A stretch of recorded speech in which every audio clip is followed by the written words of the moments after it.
On a very, very wet day here in Nairobi and across the country, good afternoon and welcome. It is a bit chilly, but we promise that the show will make it warmer and you will definitely get into the high moods of getting into that sporty moment. Good afternoon once again and welcome wherever you're watching us from. Nairobi, Kisumu, Mombasa, Moyale, Marsabit, Kisii, not forgetting Eldoret. It is that moment that we discuss matter sports, and this time round we are starting it differently, because I'm joined by a team that traveled all the way from Kilifi to be here with us, and it's only fair that we give them that moment. It's been very, very cold here in Nairobi, but I hope the cold is not scaring them away, because they are used to this. It's currently raining, and we thank God. For our Muslim brothers and sisters, Eid Mubarak, and congratulations for having gone through the holy month of Ramadan. My name is Amfa Pidi, and just like mentioned, we will be starting a bit differently today. We will give you that moment where you get a recap of how things unfolded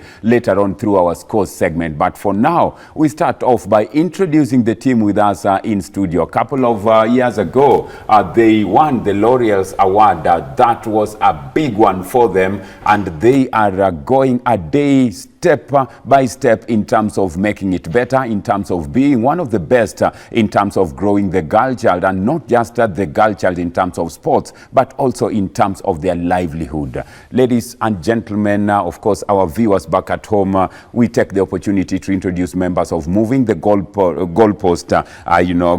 Moving the Goalpost here with us in studio. I call them MTG. We are privileged and honored to be joined. I'll start by the executive director, Moving the Goalpost. She's been here before, always very passionate when it comes to matters women and of course girl child, and always looking at what is it next for them. We are starting off with Dorcas Amakobe. Dorcas, the executive director, Moving the Goalpost. Dorcas, good afternoon. Good afternoon. Karibu sana Nairobi. Asante sana. Kijibaridi? Kibaridi kiko, lakini tumekizoea. Mshazoea. Ndio. Hamna shida. Hatuna shida. Karibu sana. After Dorcas, I'll come straight to my immediate left, where we are joined by Fatma Mohammed. Fatma, a divisional assistant and also just recently qualified as a referee. Congratulations Fatma, na karibu sana. Thank you. Karibu Fatma, najua mfurahi sana.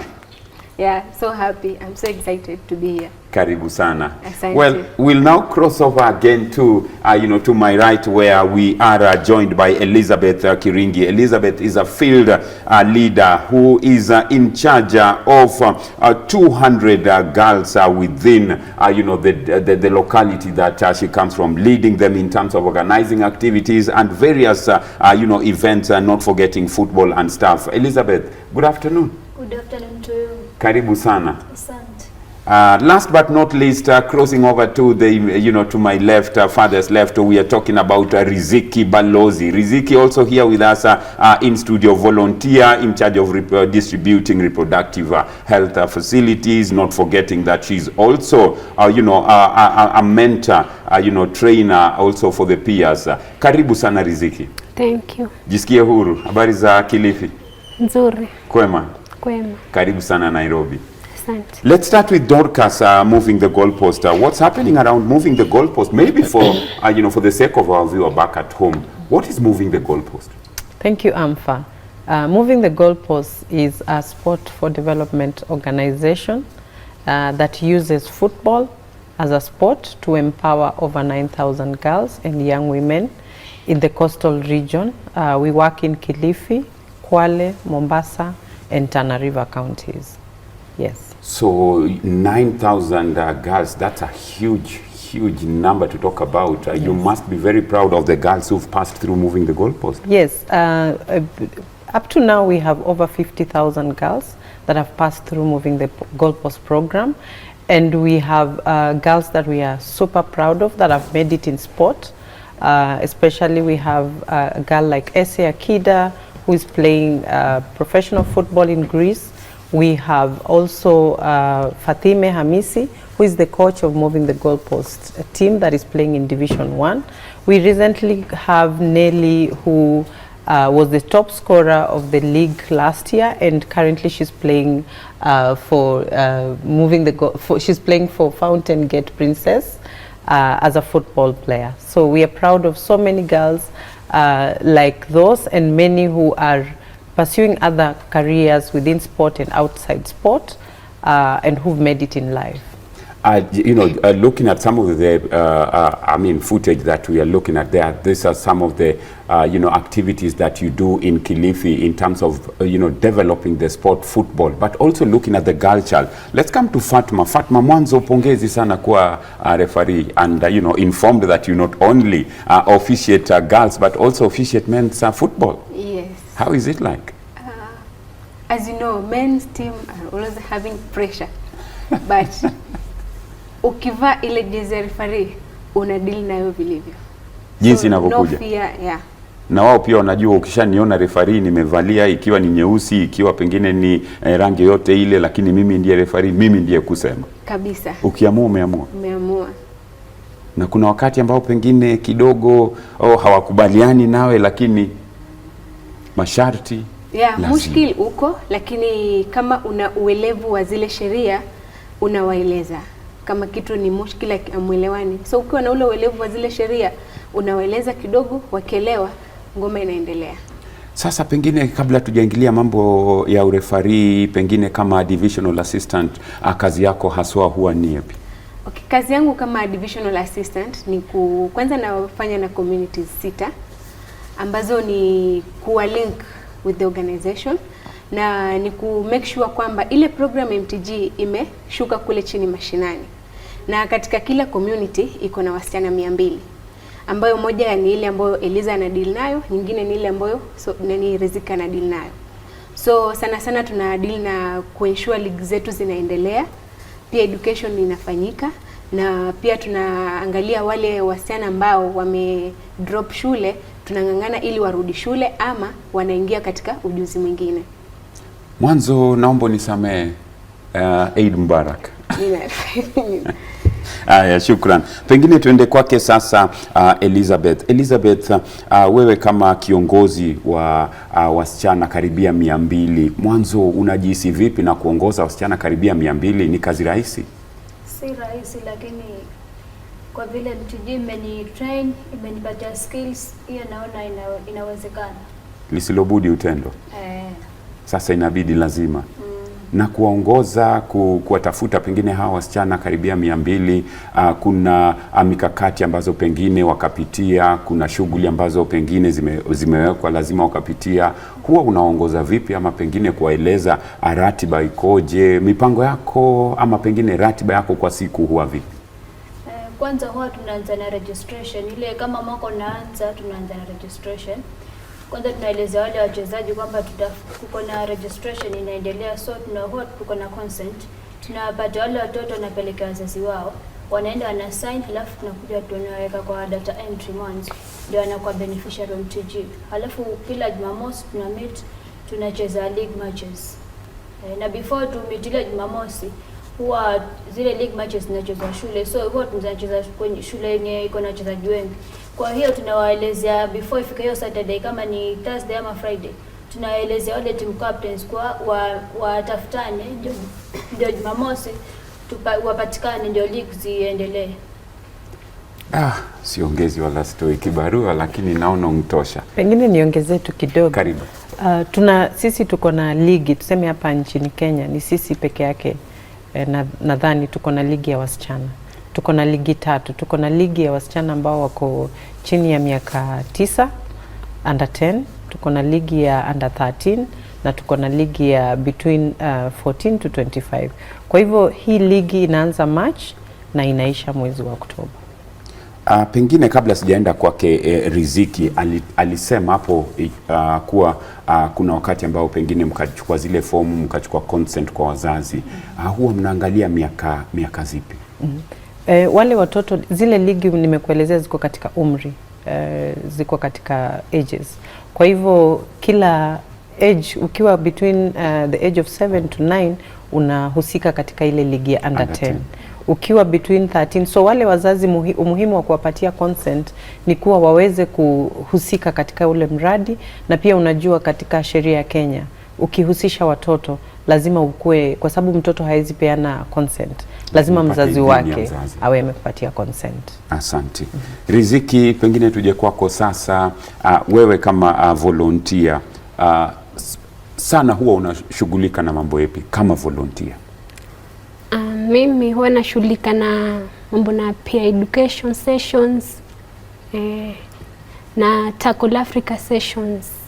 Peer education hususan wadili na nini? Hapo kwa peer education huwa na pass information kwa wale wasichana wa MTG before ile league match waanze kucheza. Watu kuna hiyo peer session, nafundisha then wacheze. Tukienda kwa Tackle Africa watu napeana information kuhusu afya ya uzazi. Tangia ulipoanza kuwazungumzia haki na dada, je, unaona mabadiliko? Naona kabisa. Na huwa wanajisikia huru wanakusemesha wanapokuwa na shida yoyote ambayo inawahusu wao, pengine inaweza ikawadhuru, huwa wanakufikia virahisi? Sio rahisi, lakini sometimes kuna wengine huwa wako open. Hapo ndo kazi, kwa sababu kuna wengine watazungumza, kuna wengine ambao kupata information kutoka kwao ni kama pengine kutoa kujaribu tu mambo ambayo haiwezekani. Lakini hebu pakia, tarudi kwako kwenye hilo jambo. Nije kwako Dorcas, kisha atakwenda kwake Elizabeth, Fatma. Dorcas, naona kuna wachezaji, umemtaja Nelly Jonathan Kachi ambaye kwa sasa amejiunga na timu ya Fountain Gate kule Tanzania. Sio kujiunga tu, ndiye mfungaji bora. Ni kama amemfuata mwenzie, kuonyesha kwamba huwa mnawaona wao wasichana na mnaona hapa kuna kipaji. Je, kuna makocha ambao mmewaweka wa kuangalia wao na kujua hapa huyu atakuwa ni superstar siku za usoni? Ningependa tu kukueleza zaidi kuhusu programu yetu. Kando ya kufunza wasichana kucheza mpira, tuna pia ile programu ya kufunza wasichana kuhusu niseme football leadership ama career pathway. So kila mwaka tuna graduate about 40 girls kama referees, tuna graduate 40 girls kama coaches, tuna graduate 40 girls kama first aiders. Na kwa nini tunafanya hivyo? Kwa sababu ile mwelekezo wa programu yetu ni kuwa tunataka wasichana, wakati tunamwambia kuwa kuna dream ya kukua player ama kuna dream ya kukua someone in sport, tunataka aweze kuona, aone Fatma, aone Elizabeth, kwa sababu Elizabeth ni kama tuseme ni kama a sports leader, umeelewa, ama wanasema sports manager. So tunataka waweze kuona from the time they are 9, wanaona huyu msichana kuwa anaweza kujiendeleza. Kwa hivyo ndio kwa maana sisi tunafuatilia hizi career pathway. Kwa hivyo tunaanza basic coaching, tunaenda intermediate, tunaenda advanced. Mwaka wa 2021 graduate, we had the only first class in this country of CAF D licensed coaches, of only women, and we are proud to be the first, and we did that in partnership with Football Kenya Federation. Now, having mentioned that, let me now engage Fatma. That's a big milestone. CAF D, the only women, to have that from moving the goalposts. It means you're working in collaboration with Football Kenya Federation. What is your goal as Fatma? Because you are a divisional assistant, sasa umeingia referee. Je, unaona pengine siku za usoni ya kwamba ukitoka moving goalpost utaingia kwenye masuala ya uongozi wa referee hapa nchini, ama ni yako nini haswa? Okay, before hata nikuwe referee, my aim was to be a coach. Lakini sasa nikaona kuna kupima maji na unga. Nikakuja nikaona hii coach kidogo, wacha ninge referee. So in the next like 2 years, 3 years, kuna one of my mentor ambaye ni referee, big referee, Marian Joroge. Yeah, she's the best female referee in Kenya. So jicho langu liko hapo kwake. Nataka kufuata hizo footsteps zake hapo juu. So I'm working extra hard ili nimfikie, ndio in future nikuwe one of the leaders wa referees either in Kenya or in coastal region. But as we look at this still with you, Fatma, you realize that I'm a firm believer. And I mean, I will say this, I mean, with all due respect to our male counterparts and, you know, our sportsmen, I am a firm believer that it's easy for Kenya to go to the World Cup through the ladies than through the men. Do you agree? Yeah, I agree. How do we get there? Because as you can see, Marianne Njoroge has already done it. Yeah, you see. And another thing is, you see our female ladies team, national team, wako hapo juu. Starlets. Yeah, starlet. It's only that we don't know what happened, but our team inaweza kuwa the first team kuingia World Cup. Our female team. As we look at this, let's go to you know, Elizabeth, tunaona wachezaji kama vile AC, sasa tuna Nelly Jonathan ambaye yuko kwenye ligi ya Tanzania. Je, kulingana na jinsi ambavyo umeona wasichana karibia 200 wale ambao unahusika na wao, unaona kwamba tunaye AC Akida mwingine pale, tunaye pale pengine Nelly Jonathan, wengine kwenye timu ambayo itakupa ule msukumo ya kwamba Kenya mbele iko sawa? Ndio. Kuna wasichana kama pengine umri wa makamu ama wale bado wadogo ambayo itatuhitaji pengine miaka zaidi ya pengine 5-6 zijazo, ama kuna wale ambao kwa sasa tukizingatia kushirikiana na shirikisho la kandanda nchini tunaweza tukawa na timu ya Harambee Starlets ambayo imekoma? Ndio. Tufanye vipi ndio pengine tuhakikisha kwamba Kenya itasonga mbele, huku tukiangalia kwamba nyinyi mtajivunia kusema kwamba moving the goalpost, sisi ndio pengine ngome ya timu ya taifa ya Kenya? Tutajitahidi ile kuendelea na mazoezi, na pia katika zile link matches zetu pia watu tunafanya bidii, tunacheza kabisa. Riziki, ukiangalia kwamba sana unahusika na mambo ya reproductive health, kuangalia mambo ya uzazi, ni kama kusema sio mpira tu, lakini tunakuangalia wewe kama mtoto wa kike, kuangalia jinsia. Je, huwa unapata mafunzo ndiposa pengine ukiwa na wao wasichana utawasaidia kusonga mbele siku za usoni? Huwa napata mafunzo. Huwa mnafanya miradi pengine Dorcas na pengine na wahusika ama pengine na NGOs wengine kuhakikisha kwamba haya mafunzo sio tu kimichezo lakini pia kiafya, alivyosema Riziki, huwa mnashirikiana na wengine? Pengine kuongezea tu kwa vile Elizabeth amesema, lengo letu ni kuanza kujenga vipaji za wasichana wakiwa wachanga, na unavyojua kama Ese tulianza naye miaka 9, Nelly tumeanza naye miaka 9.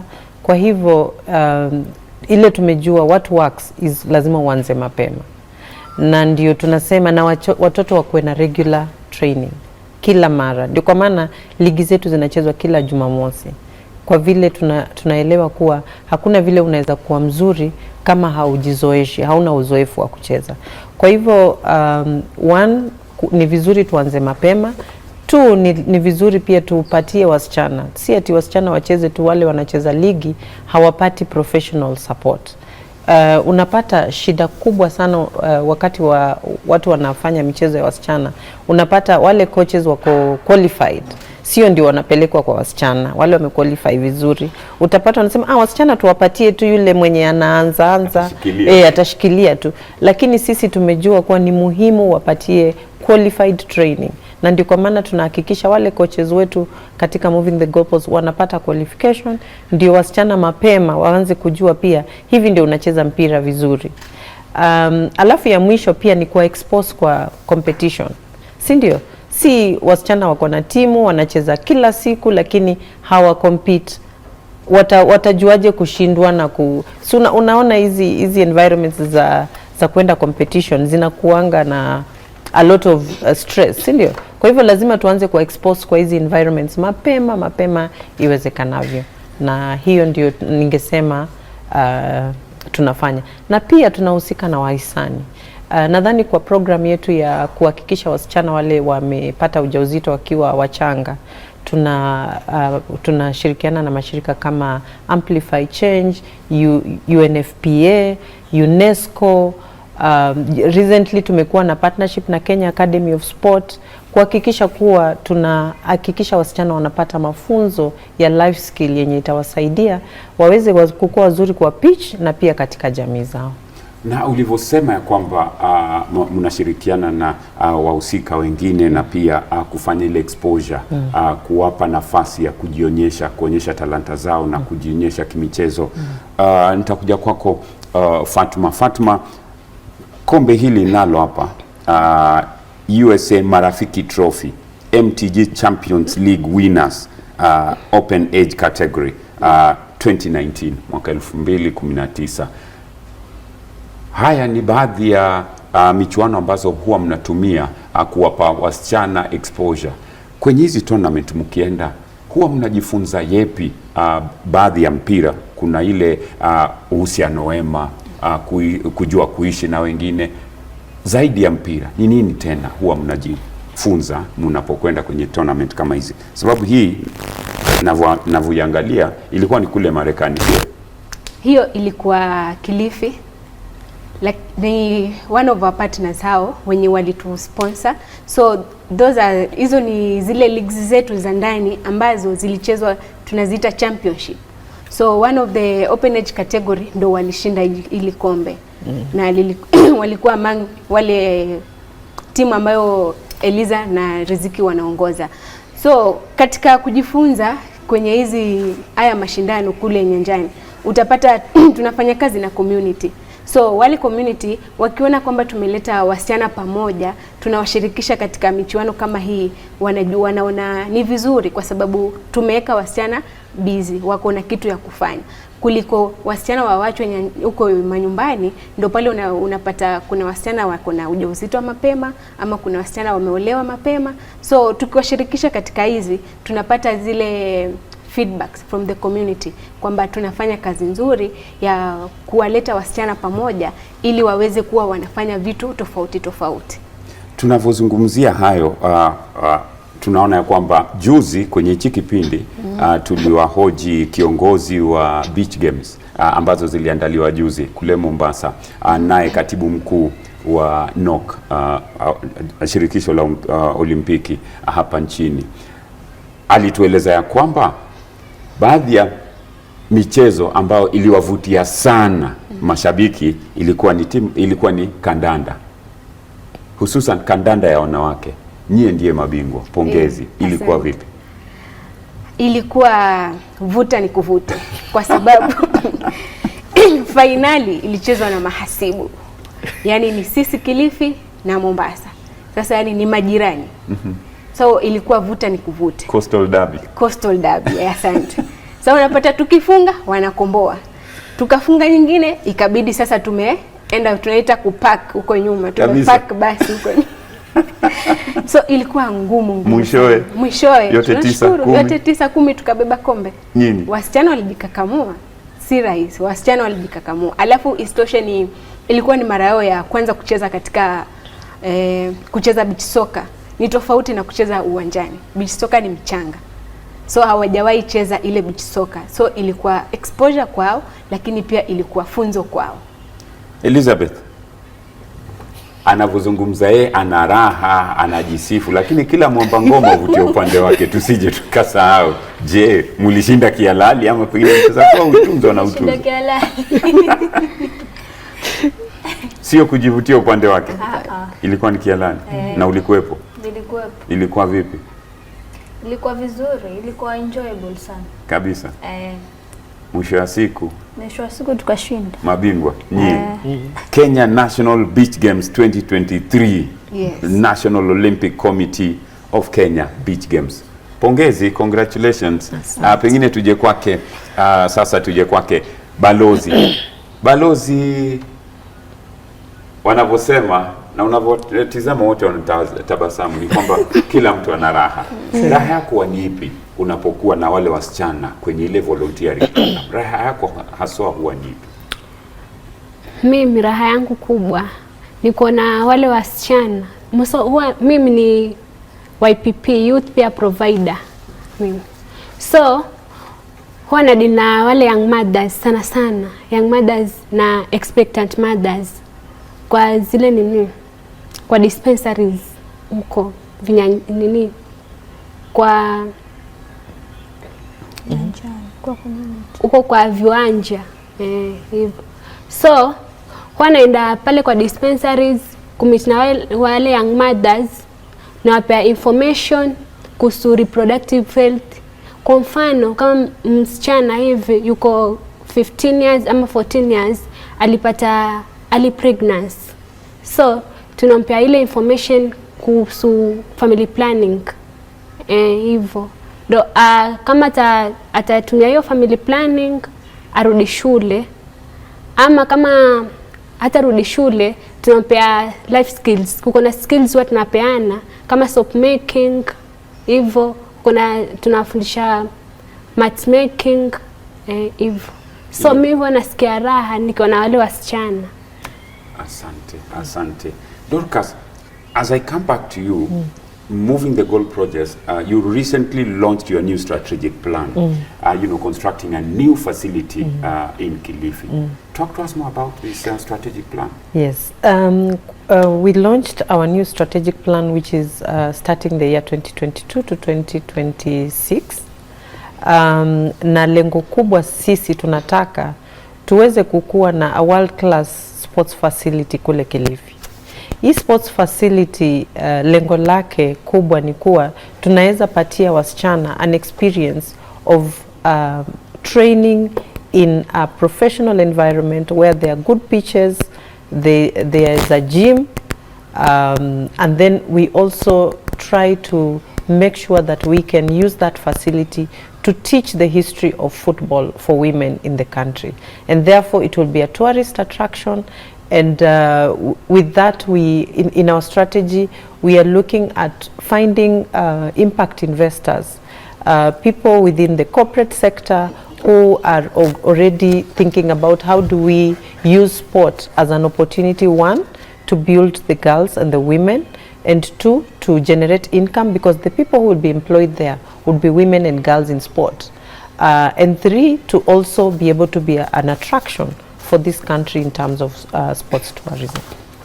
And as we look at that, just connecting it with the same, Elizabeth, we are looking at, Fatma, we are looking at the strategic plan that she's talking about, but you also ensure that you are enrolled in a league that is going on. Right now you are in the National Division 1 Ladies League that is going on, currently in the 6th position, which means that the plan is coming up, but other programs are going on. Talk to us about participation in the national, in the National Division 1 Ladies League. In National Division 1 League, as you've said, currently we are 6th position, and as we are here, there is a match going on there down. We expect a win so that tupande juu. We are hoping that this year we are going to make it to the Women Premier League. Last year we make it, but due to some reason we couldn't play the Women Premier League this year. So our main goal, tunataka kucheza hiyo WPL this year, and we are looking up for, because we have a good coach Fatime and coach Jonah. They are good coaches, and also we have good players. The team is good, so tunatarajia kupanda hapo WPL ili hapo tuende tukachafue pia. Kabisa. Na unavozungumza naona wenzio kina Riziki kina Elizabeth hapo wanasema asije akaongea tu, asije akazungumza, atuonyeshe pia kwamba yuwaweza. Kwamba yuwaweza. Utapata fursa ya kutuonyesha kwamba unaweza. Itawezekana, sio? Itawezekana. Kwa hivyo si mimi, ni wao wanasema, unavozungumza wanasema tuonyeshe pia. Sawa, in MTG tunaweza, itawezekana. Mwacheza na nani kwa sasa? Kwa leo tunacheza na Uweza Women Soccer. Kule Kilifi. Kule Kilifi. Wao wako position 4 and us we are position 6. But home advantage tutashinda. Mtashinda ya kwamba mcheza kwao utunzwa na utuzwa, ama mtashinda ya kwamba nyinyi ndiye mnaweza? tutashinda kwa sababu sisi ndio tunaweza na tuko imara, yani tumejitayarisha vilivyo. Siongezi wala story. Na watakia kila laheri. Asante. Sawa. Pengine bado nije kwako Dorcas. With the strategic plan ambayo mulizindua hivi karibuni na jinsi ambavyo unaona mikakati zinavyoendelea kwa sasa, mko kwenye Division 1, National Division 1 League, kuna hili swala la hela. Muna wahifadhi ama huwa mnafanya vipi kuhakikisha, sababu kulingana na picha ambazo tumeziona utakuta kwamba muna uniform, muna sare za mpira, kuna boots na pia miradi ambazo anaelekeza kama vile Riziki hapa na pengine Fatma na Elizabeth, utaona ya kwamba zinahitaji hela. Je, muna wahifadhi? Amfa, ningesema kuwa tayari kwa wakati huu tuko na watu wanatusaidia, na mnavyofahamu mpira ama football ndio sekta ngumu sana katika program zetu kupata resources, kwa sababu umesikia wafadhili wengi wanaangalia masuala ya life skills ama masuala ya reproductive health, wanaangalia masuala ya livelihoods, lakini utapata wachache wanataka kupeana fedha kuhusu kujenga mchezo wa mpira ama growth of the game. Hapo ndio tuna tatizo kubwa sana. Kwa saa hizi tulikuwa na mfadhili anaitwa Women Win, shirika liko upande ule wa Netherlands, ndio wametusaidia sana, tumefika mahali tumefika. Federation ya FKF kwa wakati mwingine imekuwa ikitupatia hela kidogo ya kuweza kusaidia hii timu iweze kuparticipate kwa Premier League, lakini pale bajeti yetu ya tuseme kuweza kucheza vizuri tunahitaji kama milioni 7, na mwaka huu tumefikisha tu milioni 2. Kwa hivyo tungependa tupate wahisani wengine wakuje on board. Tushawaandikia, tumewazungumzia watusaidie sana sana haswa upande wa kujenga hii program yetu ya kucheza mpira na kubuild professional talent ama pathways za wasichana katika mpira. As we do this, Dorcas, are we narrowing down to football alone, or are we looking at the talent that some of the girls have? You have boxing, you have ladies like Elizabeth and Diego, in boxing. Are you looking at maybe drafting them into MTG at one point, just as to come in and talk to the girls and let them know, because ladies like Elizabeth have been to the Olympics. They've seen it all when it comes to matters boxing. Can you get the opportunity to maybe draft them in, wawazungumzie through the volunteering program, kuwa mentor na kuambia kwamba inawezekana chochote ambacho akili ishachukua pengine. Umeuliza hilo swali kwa wakati mzuri sana. Kuanzia Jumatatu tuko na wasichana 400 tutawaweka katika residential camp pale Sokoke. Nao ni viongozi, tunafunza madarasa kama 7. Kutakuwa na makocha, marefari, safeguarders, pia educators watakuwa wanafunzwa. Na tunachukua fursa hiyo kuleta watu ambao wamebobea katika michezo tofauti. Huwa hatukui strict na football. Tunaita role modeling talks. Na ni watu kama yule umetaja Elizabeth, Veronica. No. Tungependa sana kufika kwao. Hata yule amesema warefari waje katika class zetu waweze kupatia wasichana role model talks, na pia tu wasichana kuwaona, kwa sababu saa zingine unataka uone yule unataka ukue. Si ndio? Seeing is believing. Seeing is believing. Yeah. Thank you. Tutamzungumzia Sugar Ray, tuone ni yapi tunaweza fanya pamoja. Sugar Ray ni PRO upande wa boxing Kenya. Okay. Na tusiende mbali. Kwa sasa yuatizama yuko hapa kwenye studio upande ule mwingine, lakini tutawazungumzia, usijali.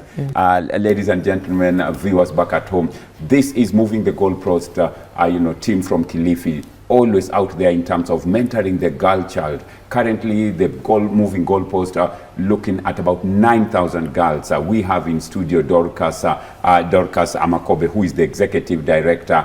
We have Elizabeth, who is also a referee, divisional assistant. We have with us Riziki Balozi, also a volunteer, not forgetting Elizabeth Kiringi with us in studio. Just unpacking for us, what is it that they do? Remember, it's a very successful group, having won a Laureates Award a couple of years back, which means that whatever they are doing is recognized not just locally, but also internationally with what they are doing with the girl child. As we start wrapping up, this discussion, Fatuma, kama referee, kama divisional assistant, kuna msichana ambaye kwa sasa anakutizama wewe. Ujumbe wako ama wasia wako kwako itakuwa ni ipi? Ujumbe wangu ama wasia ni chochote kile ambacho unataka kuwa, usijaribu alafu utoke. Fanya kwa bidii, ongeza bidii kwa sana, na pia usiogope watu wanasema nini, ama usiogope kelele. Wajua kukua referee watu wanaogopa kelele kiwanjani kwanza. So usiogope kelele, ukiwa umejiamini, we fuata ile njia na utapanda. Na kama referee, mashabiki kama referee hapo ndio huwa kuna changamoto. Back in Kilifi, kupata wasichana wa kuwa referee huwa ni ngumu sana, kwa sababu wanaogopa hiyo pressure ya mashabiki, wanaogopa kuchezesha mechi za wanaume kwa sababu ya hizo kelele ama hizo nini. So ukisoma sheria zote, laws of the game, 17 of them, ukizielewa, you are good to go, hauna shida. Kwa sababu kama ni kosa limefanyika, ukiwaeleza sheria inasema hivi, inafanya hivi, then mkielewana, nyinyi mko sawa kuenda. So kitu muhimu ni kuongeza bidii katika kusoma zile sheria wewe kama referee, na pia usiogope. Hakuna kuogopa. Kama umeamua, wacha kiende. Kaende. Kila laheri.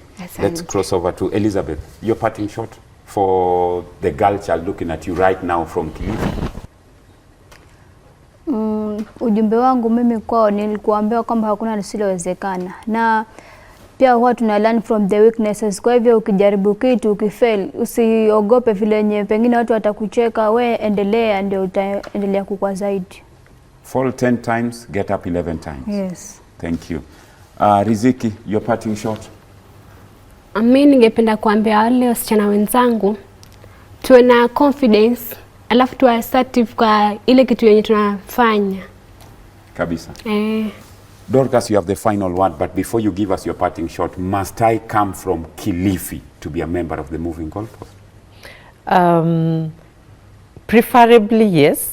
You have to come from the coastal region, because currently our programs are located in Kilifi.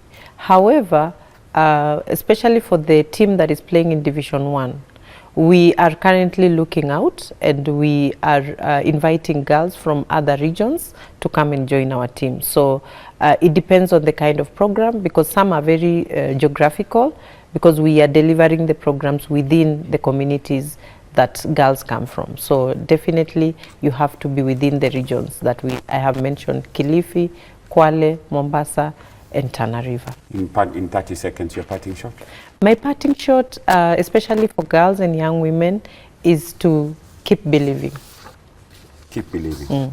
Thank you very much, Dorcas. Thank you very much, Riziki, Elizabeth, not forgetting Elizabeth with us here in studio. We really appreciate, wishing you all the best, and we'll be keeping an eye on what's happening, and we let Kenyans know. We appreciate you making time. Well, up next we go into our scores segment, and this time round, just to give us a recap of how everything unfolded. Boston Marathon, Evans Chebet, not forgetting Helen Obiri, triumphant in that. Eliud Kipchoge gave it a good fight. How did that pan out? If you missed the highlights, this is that moment. Fedi Omanyala continuing the good run in South Africa, again winning midweek. In football, we have Manchester City, we have Real Madrid, Inter Milan, AC Milan making it through to the quarterfinals, semi-finals of the Champions League. Arsenal fans, Not a good story to talk about, but you still have hope. It's not over till it's over. I'll not talk much about, because the ladies in studio are laughing. Sijui Arsenal ni nani, sijui Manchester, sijui nini ni nani. Lakini kila laheri kwao. The late Waithaka Kioni lay to rest. A very good leader in sports from a National Olympic Committee, not forgetting chairman and president of Kenya Volleyball Federation. Condolence to the family of Waithaka Kioni. Up next, we are going into the score. When we come back, we'll be talking matters boxing. Don't go away. Up next is the score.